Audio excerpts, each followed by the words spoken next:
zalan 见识南岛，带你看见台湾，认识南岛。来吼，大家好，我是谢哲青，欢迎大家一起加入见识南岛的行列。自从工业革命，也就是在18世纪的后段开始那不仅仅是人类科技文明的进步，同时它也是在人类在教育制度上的每一个翻转。那因为要因应工业时代所需要的大量具有基础知识的能力，所以我们现在所认知的国民教育或者是义务教育的雏形就出现了。而这些学校教育的形式，最主要是要让每一个受到教育的人有最基本的能力，能够进到生产线里面去工作。所以在这样子一个均质化，甚至有点像工厂量产的概念出来的时候，你会发现教育对每一个人并不是公平的它只是要打造一个单一的商品，而这个商品的主体是我们人。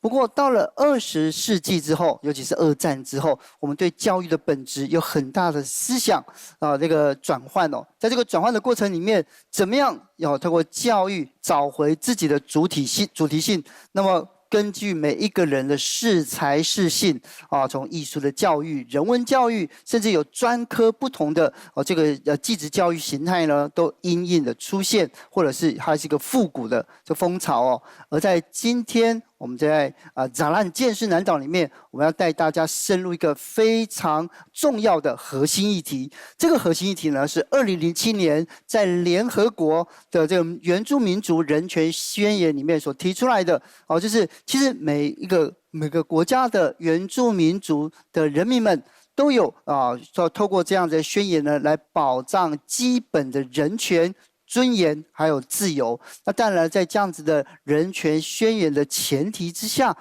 那每个民族的这个包括传统文化跟语言的复振就变得非常的重要，在其中教育再度扮演关键的角色。而今天2位来到现场的这样子的分享人呢，就会带给我们不同的视野。那首先第一位是2002年担任纽西兰商工办事处驻台代表的马家博先生。那马家博先生呢，曾经担任过日韩2国的副大使，他也多次呢来莅临台湾那么在台湾的过程之中，也对我们的社会还有文化有深刻的印象那今天呢，他要就纽西兰它本身在复振毛利人的教育上面它是非常非常重要的，也是世界各国取经。到底纽西兰的这毛利人教育的复振里面有哪一些重点值得我们来好好的借鉴跟参考的？让大家以最热烈的掌声一起来欢迎马家博先生。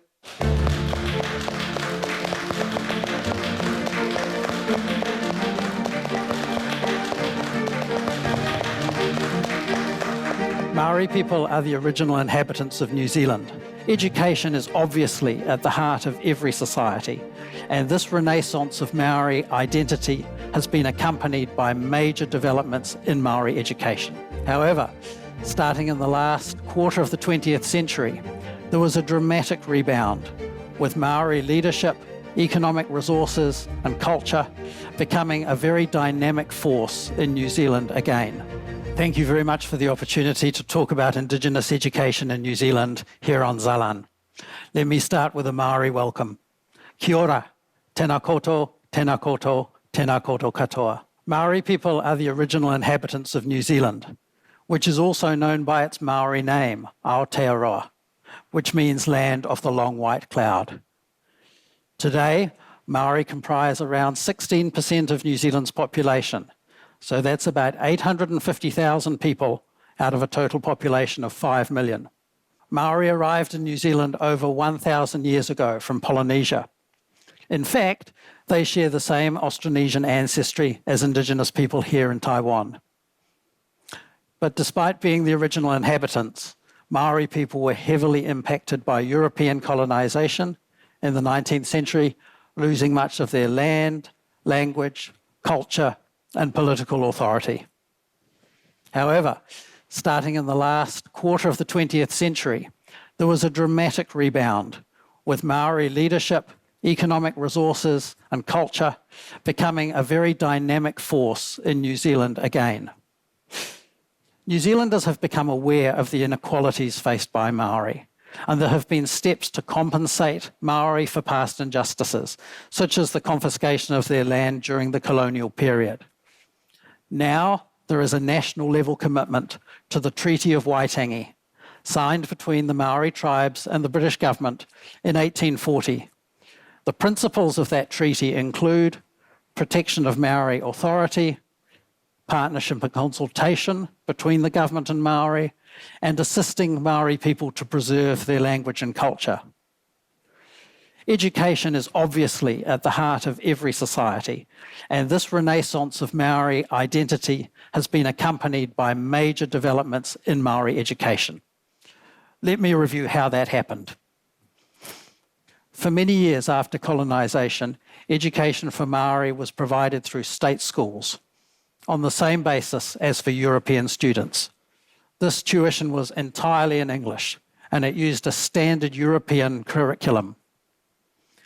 Now, not surprisingly, this system did not suit the needs of Maori students, and many did poorly at school.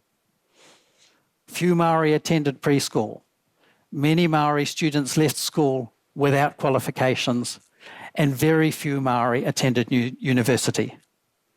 There was little or no teaching of Maori language and culture, and in some cases, students were actually punished for speaking Maori at school. However, from the 1970s, that changed. Maori communities recognised the loss of their language and culture and began to take their own initiatives to ensure it was kept alive and passed to future generations. Their first step was to establish Maori Preschools, known as Kōhanga Reo, or language nests.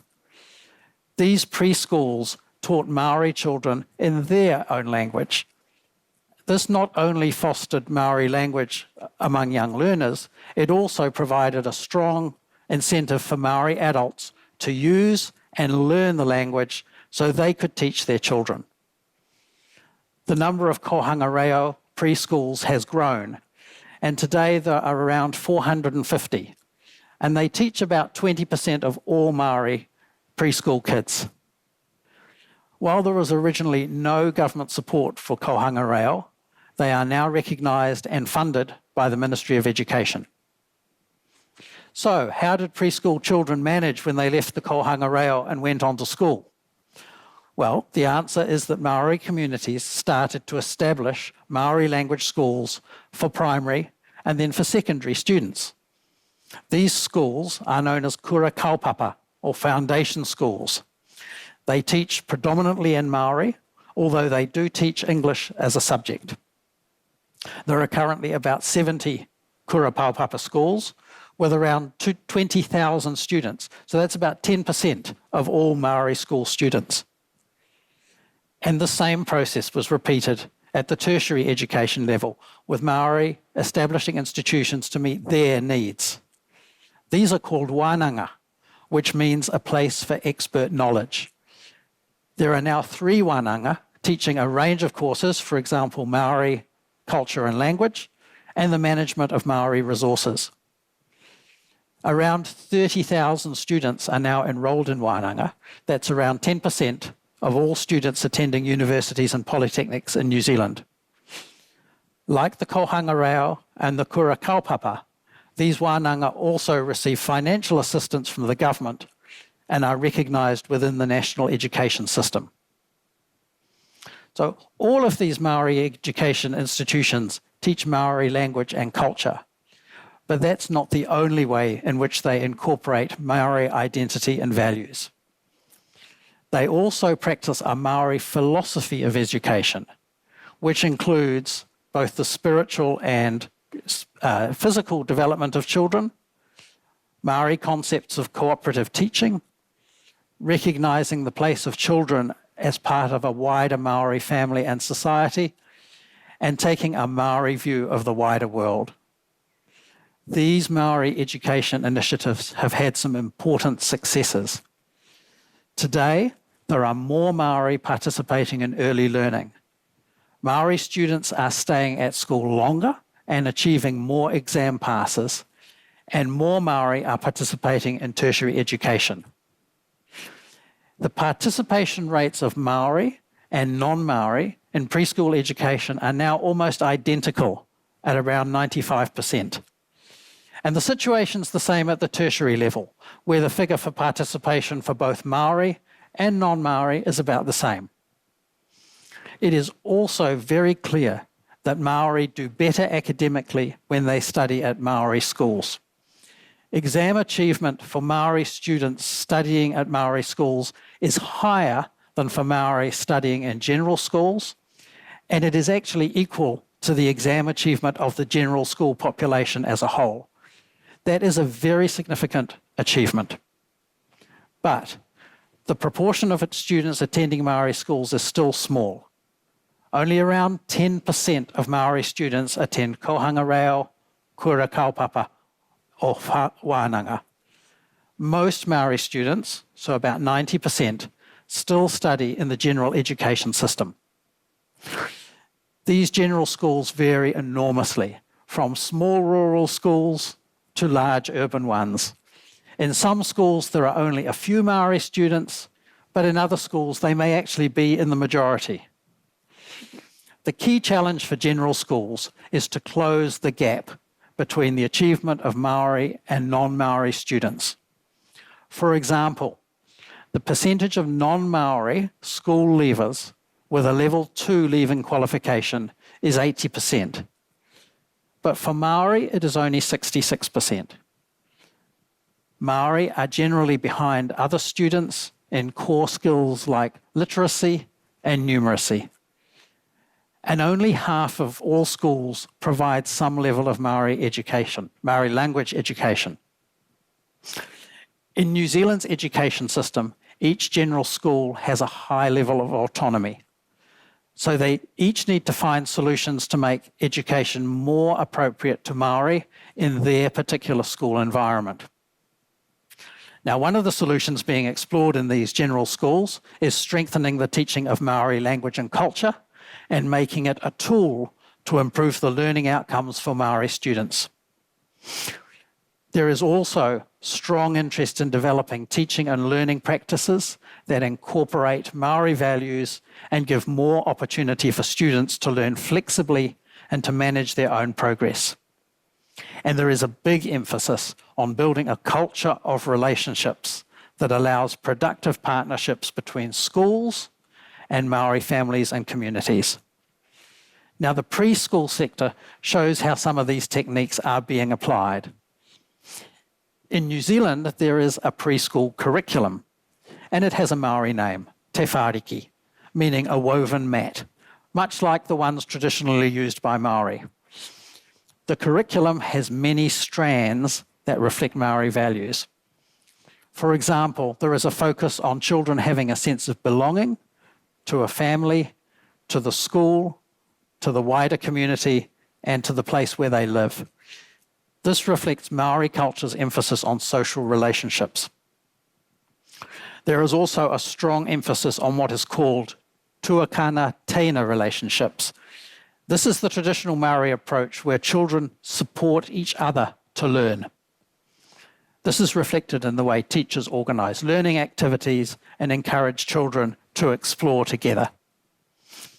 And the languages and symbols of children's cultures are promoted, so they experience their own culture as well as that of others.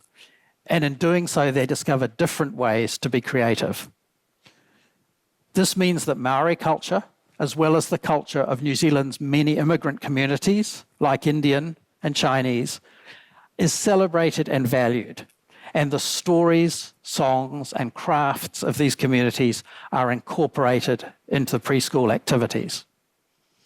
So, for example, children might make Maori motifs from paper or dough, which they bake and they colour, and they add a string, and then they can wear it like a traditional Maori pendant. Taking photos of their work and sharing them with the children and their families helps to recognise their efforts. Maori stories, which are often deeply connected to land and the natural environment, are another important teaching resource. reading children a Maori legend about a local mountain or a river can be followed with an art activity, for example. And here you can see children drawing a traditional taniwha, a Maori supernatural creature, which is associated with a local harbour. Preschools may follow other Maori cultural practices, such as a short prayer or a song before eating a meal. And to work in a preschool like this, the teachers are required to develop skills in Maori language and culture, which is part of their training program. This approach to incorporating Maori culture in preschools makes it very attractive for Maori families to bring their children, and it also helps make other students and the wider community more aware of Maori culture. The New Zealand government recognises that it has a responsibility under the Treaty of Waitangi for strengthening Maori education. And this is one of the top priorities for the New Zealand education system as a whole. The New Zealand government has 3 interlinked strategies for Maori education. The first is Ka Hikitia, the Maori education strategy. It focuses on improving outcomes for Maori students participating in Maori and English language education from preschool right up to university. It draws together many initiatives that I've outlined already, including teaching methods and improving the management of schools. The second strategy, Taumai Te Reo, aims to improve the teaching of Maori language specifically. This reflects the central role of Maori identity, language, and culture in Maori education success. And it also contributes to the goal of promoting Maori language more widely in New Zealand. These 2 strategies are backed with significant funding. For example, in 2020, the government announced a $200 million investment package for Maori education. That's roughly 4 billion NT dollars. The third strategy is involving Maori people and tribes in education so that the education system better reflects Maori aspirations, culture, and values. There are over 100 tribal groups known as iwi in New Zealand. These groups are powerful advocates for improving Maori education. Many iwi have their own education strategies and are already involved in running Maori schools. As a result of the restorative justice settlements with the government, they are also gaining significant financial resources. And as I've just described, many initiatives to strengthen Maori education actually started with Maori themselves. So building strong partnerships between iwi and government is a critical step to further strengthen Maori education. So, as you can see, there has been important progress in developing Maori education, but that process still has many steps to go.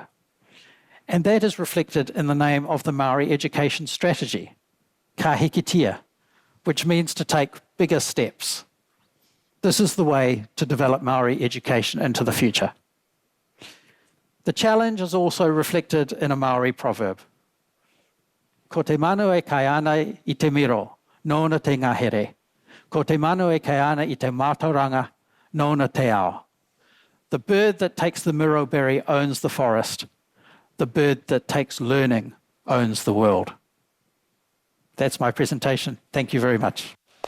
其实我们现在已经有原住民族学院，也有原住民族专班跟原住民族的学术。我们希望能够有更多的专班投入这个原住民族知识体系的建构工作，然后为未来培养更多的人才。现在很迫切的，我们需要去推广原住民的中学生的自我文化认同教育。